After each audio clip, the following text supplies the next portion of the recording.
हम प्रेम बात दानियल किताब 11 अध्याय 36 और 37 वचन में हम पढ़ सकते हैं। इसको ऐसे पकड़े रहो, पहला थिस्सलुनीका को ऐसे रखे रहो, फिर बाद में अपन को और कुछ वचनों को पढ़ना है।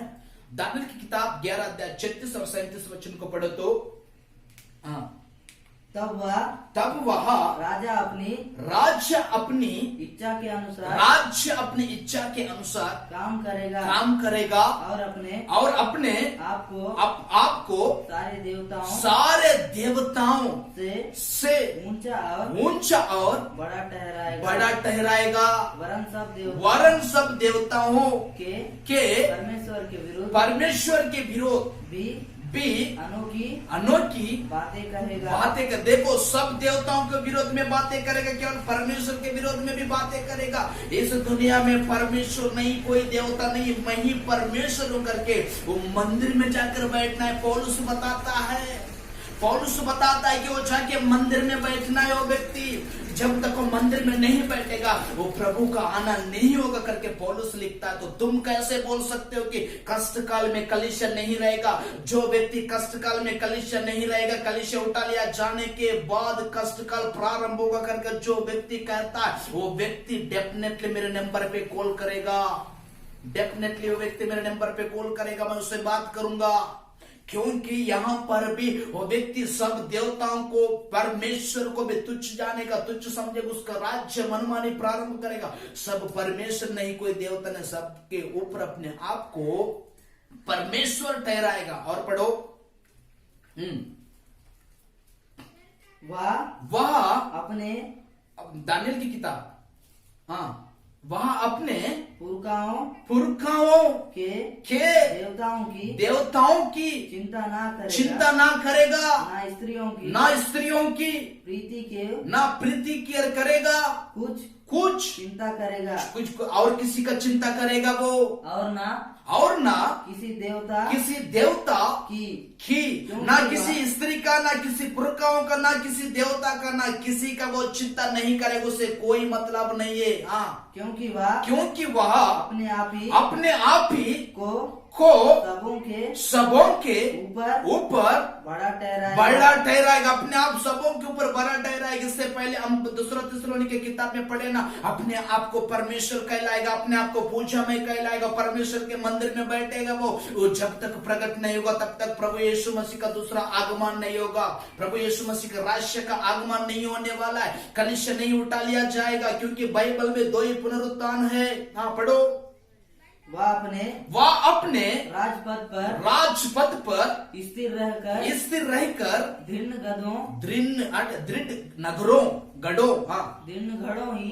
गढ़ों ही के देवताओं का सम्मान करेगा। रुको, अनेक चीजों का सम्मान करेगा, सबके ऊपर अपने आप को वो करेगा, सबको अपने आप को एक करेगा, बड़ा करेगा।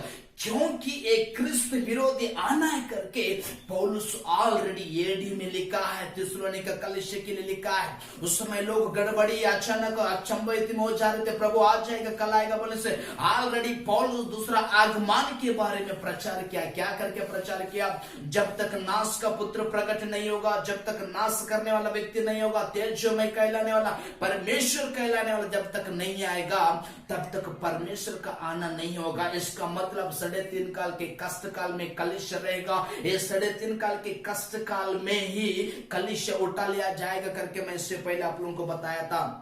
और थिस्सलुनीका किताब में आइए, थिस्सलुनीका किताब और भी हम पढ़ेंगे 8 वचन से लेकर 12 वचन तक। थिस्सलुनीका किताब 2 अध्याय 8 वचन से लेकर 12 वचन तक पढ़िए तो तब वह अधर्मी प्रकट होगा। जो नाश का पुत्र बैठेगा तो अधर्मी प्रकट होगा, जिसे प्रभु यीशु अपने मुंह की फूंक से मार डालेगा। ये दूसरा आगमन, मतलब प्रभु यीशु मसीह का मतलब खुले बादलों में आने के समय में अपने मुख से फूंकने का भविष्यवाणी ये वचन है।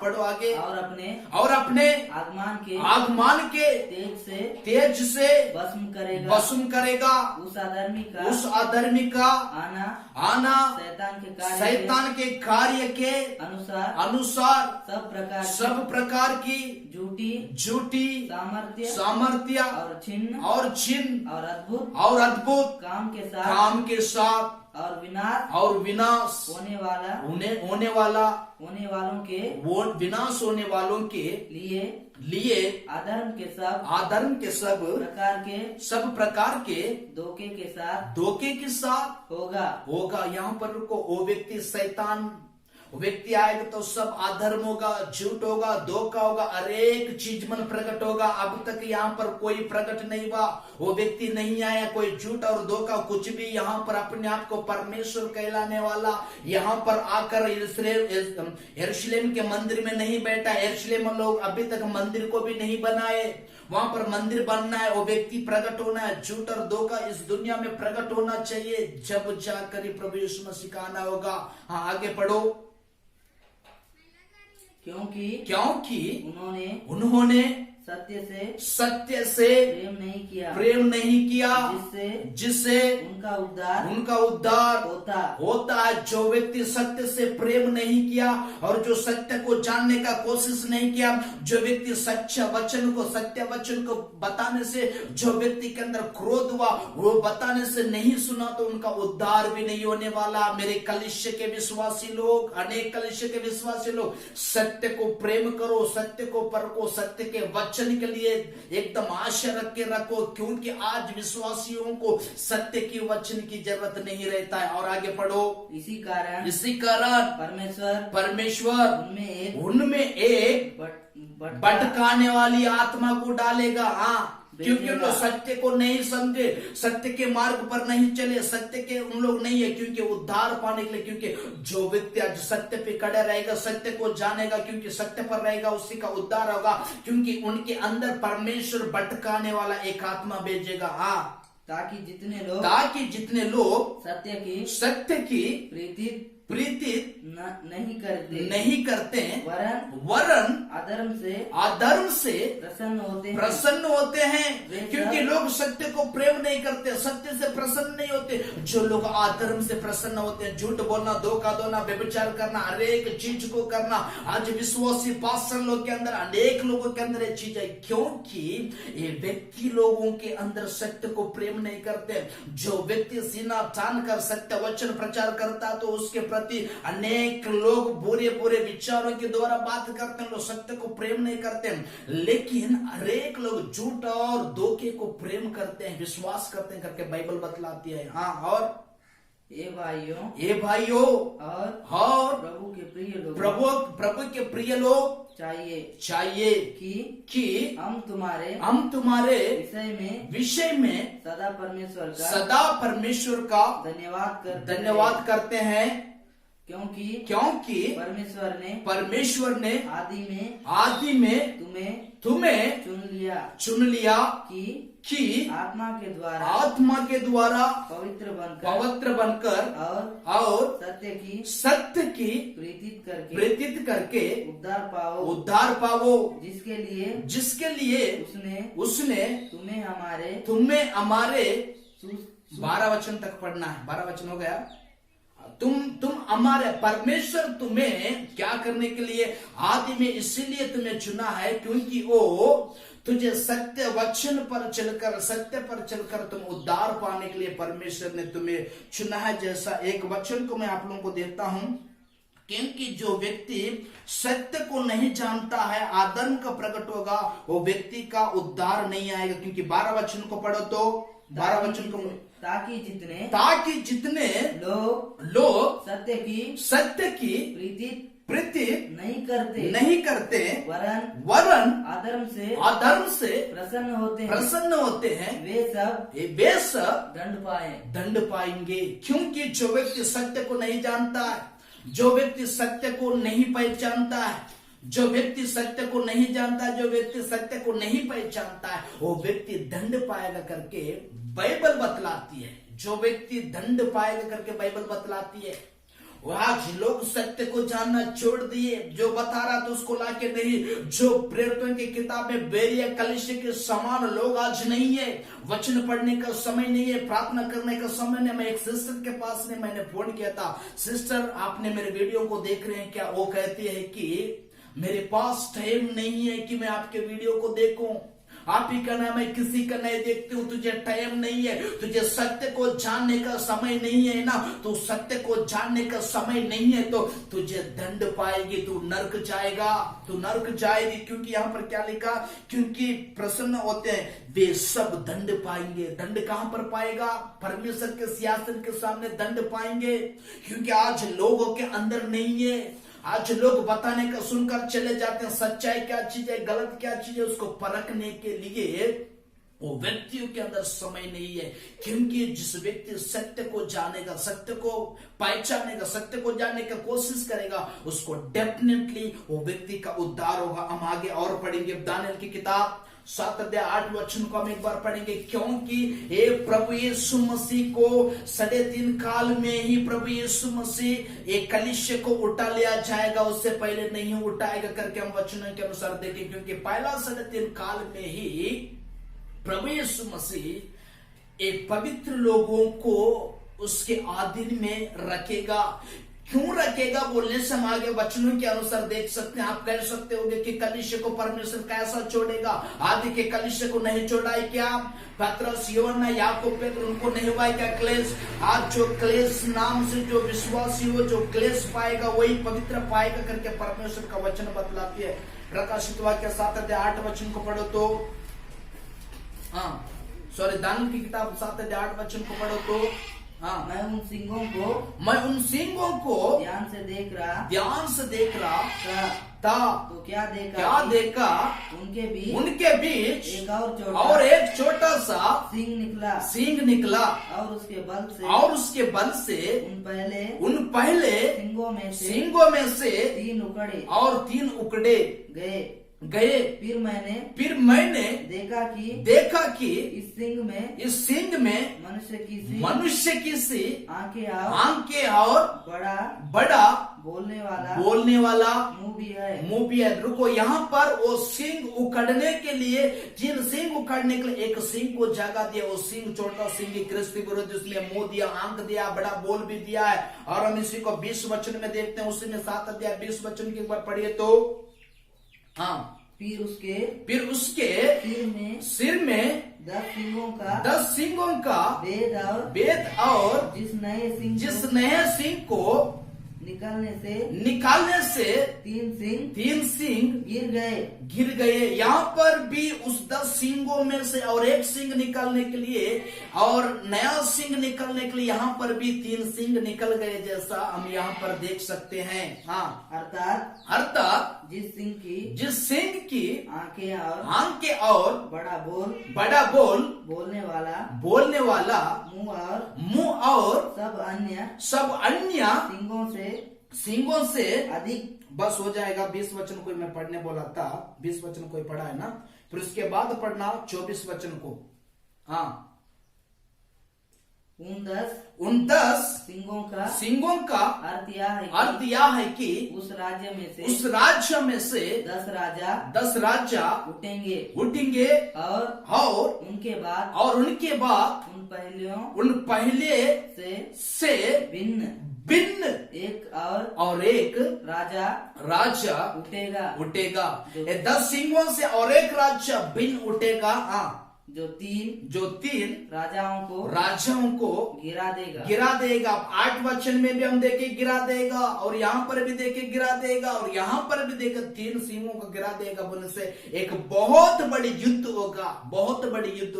गिरा देगा और बस पूरा कंप्लीट हुआ। 24 वचन यहाँ पर भी गिरा देगा। और एक वचन को हम देख सकते हैं इसी में 7 अध्याय 11 और 12 वचन को। प्रकाशित दानियेल किताब 7 अध्याय 11 और 12 वचन को। उस समय उस सिंह का बड़ा बोल सुनकर मैं देखता रहा और देखते अंत में देखा कि वह जंतु गात किया गया। मैं जो सिंह को देख रहा था वो जंतु गात किया गया कि अंत में क्या देखा बोलने से वो जो सिंह गात किया गया।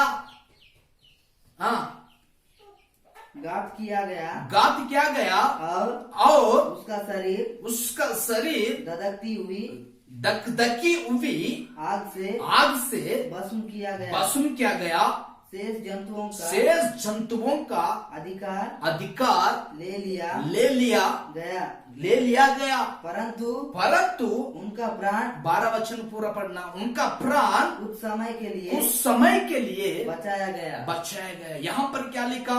जो सिंह क्रिस्त विरोधी है, जैसा वो अन्य बलि और मेल बलि को बंद करेगा करका, ये क्या करेगा बोलने से ये सिंह कुछ समय के लिए घात किया जाएगा, जब कुछ समय के लिए फिर ये बचाया जाएगा और बाकी सिंहों का, बाकी जंतुओं का पूरा अधिकार लिया जाएगा। ये मेरे प्रियो, ये अधिकार में आएगा, अधिकार में बैठेगा, राज्य का प्रारंभ करेगा। ये सिंह को सबसे पहले युद्ध होना है। 3 सिंह उखड़ गया, आज 3.5 काल में ये होना प्रारंभ होगा। ये जब तक क्रिस्त विरोधी नहीं आएगा तब तक 3.5 काल या 7 साल का कष्ट काल प्रारंभ नहीं होगा। और हम इसी को और हम वचनों के अनुसार जानेंगे। ये व्यक्ति युद्ध होगा, घात किया जाएगा, मार डाला जाएगा। ये व्यक्ति फिर कुछ समय के लिए बचाया जाएगा। कौन? ये सिंह मतलब क्रिस्त विरोधी है। एक क्रिस्त विरोधी बचाया जाना, मंदिर में बैठना है, तेजोमय कहलाना। ये तेजोमय कहलाना है तो एक इसको क्या करना पड़ेगा? ये तेजोमय कहलाना है तो ये परमेश्वर अपने आप को कहलाना है तो ये मरकर 3 दिन में जी उठना है। मरकर 3 दिन में जी उठेगा तभी लोग उसको विश्वास करेंगे, तभी लोग उसे भरोसा करेंगे कि ये परमेश्वर है करके, क्योंकि अपने आप को परमेश्वर कहलाना है वो व्यक्ति। तो इसका मतलब युद्ध होना है। युद्ध में ये मर जाएगा करके दानियल लिख रहा है। कुछ समय के लिए फिर इसको जिंदा किया जाएगा, इसको प्राण आ जाएगा, घात किया गया, जैसा वचन के अनुसार देखिए। हम प्रकाशित वाक्य 13 अध्याय को फर्स्ट वचन से हम एक बार पढ़ेंगे।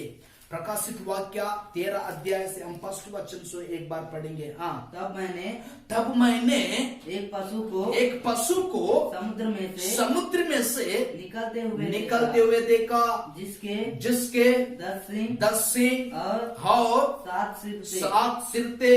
उसके सिंगों पर 10 राजमुकुट और उसके सिरों पर परमेश्वर की निंदा के नाम लिखे हुए थे। जो पशु मैंने देखा वह चीते के समान था और वह उसके पांव बालू के से और मुंह सिंह का सा था। उस अजगर ने अपनी सामर्थ्य और अपने सिंहासन और बड़ा अधिकार उसे दे दिया। मैंने उसके सिरों में से एक पर ऐसा भारी गाँव लगा देखा, मानो वह मरने पर है। रुको, यहाँ पर मानो वह मरने पर है, एक भारी गाँव लगा हुआ देखा। यही चीज को दानियल भी लिखता है कि उसके सिंगों और भारी गाँव लगा जैसा, वो मर गया जैसा, उसके लिए फिर कुछ समय जिंदा होने के लिए दिया गया जैसा। यहाँ पर भी यूहन्ना भी लिख रहा है प्रकाशित वाक्य 13 अध्याय में 7 सिर 10 सिंह मतलब समुद्र में से निकला। समुद्र मतलब अन्य जातियों को चिन्ह दर्शाता है। ये 7 जंतु मतलब अन्य जातियों से निकलने वाला 7 राजा लोग है। वो 7 राजा में से 10 सिंह निकलेगा, मतलब ये 7 राजा लोग राज्य के साम्राज्य में से 10 राजा लोग निकलेंगे। वो 10 सिंहों में से और एक सिंह निकलेगा। वो सिंह कुछ समय के लिए घात किया गया, उसके सिरों में कुछ गाँव लगा है। वो अजगर मतलब शैतान, उसका सामर्थ और उसका सिंहासन कुछ समय के लिए इस सिंह को दिया, जैसा हम वचन के अनुसार देख सकते हैं। और पढ़ो। हाँ, फिर उसका प्राणघातक गाँव अच्छा होगा। इससे पहले भी हम दानियल में देखे कि वो गाँव घातक हो गया, फिर वो अच्छा हो गया, फिर उसके लिए कुछ समय के लिए प्राण भी दिया गया। यहाँ पर भी लिखता है वो सिंह घात हो गया, फिर कुछ समय के लिए अच्छा हो गया करके यहाँ पर भी लिखा हुआ है। हाँ, और पढ़ो तो। और सारी पृथ्वी के लोग उस पशु के पीछे अचंभवत करते हुए चले। क्योंकि ये व्यक्ति प्राणघात मार डाला जाएगा, चिकनी चुपड़ी बातों से राज्य प्रतिष्ठा करेगा। पहले तो नहीं रहेगा, लेकिन वो बीच में आएगा तो आएगा, लेकिन वो चिकनी चुपड़ी बातों से राज्य प्रतिष्ठा करेगा। राज्य प्रतिष्ठा कर युद्ध में जाएगा, मर जाएगा। अनेक लोग आश्चर्यचकित हो जाएंगे। जब वो 3 दिन में जी उठेगा तो अनेक लोग अचंभित हो जाएंगे। मेरे प्रियो, कष्ट काल में कलिशा रहेगा, कष्ट काल में कलिशा रहेगी करके मैं ये मैसेज, ये संदेश दे रहा हूँ। हाँ, और आगे पढ़ो। लोगों ने अजगर की पूजा की, शैतान का पूजा किया लोग। हाँ, क्योंकि उसने पशु को अपना अधिकार दे दिया। पशु को अपना अधिकार दिया। अति भयंकर पशु है, एक क्रूर मुर्ग है, वो क्रूर अति भयंकर पशु है, वो उसको अधिकार दिया करके शैतान को पूजा करने प्रारंभ किया। और पढ़ो। हाँ, और यहाँ कहकर पशु की पूजा की है। यहाँ कहकर पशु की पूजा की है। हाँ, पढ़ो। इस पशु के समान कौन है? इस पशु के समान मरकर 3 दिन में जिंदा हुआ कौन है? इस पशु के समान। हाँ, कौन इससे लड़ सकता है? बड़े बोल बोलने और निंदा करने के लिए उसे एक मुंह दिया गया और उसे 42 महीना तक काम करने का अधिकार दिया गया। 42 महीना मतलब 3.5 काल को हम दिनों में गिनेंगे तो 1260 दिन, अगर हम महीनों में गिनेंगे तो 42 महीने तक इस पशु को अधिकार काम करने का दिया गया। परमेश्वर देता है। अधिकार दिया गया। उसने परमेश्वर की निंदा करने के लिए मुंह खोला कि उसके नाम और उसके तंबू अर्थात स्वर्ग के रहने वालों की निंदा करे। उसे यहाँ भी अधिकार दिया गया कि पवित्र लोगों से लड़े। देखो, यहाँ पर अगर कष्ट काल से पहले कलीसिया ही उठा लिया जाता तो एक क्रिस्त विरोधी जीकर जिंदा होने के बाद अनेक लोग उसको पूजा करते समय, परमेश्वर का निंदा करते समय उसको यहाँ भी अधिकार दिया कि पवित्र लोगों के साथ लड़ने के लिए। मेरे प्रियो, तब इस पृथ्वी के ऊपर पवित्र लोग रहेंगे।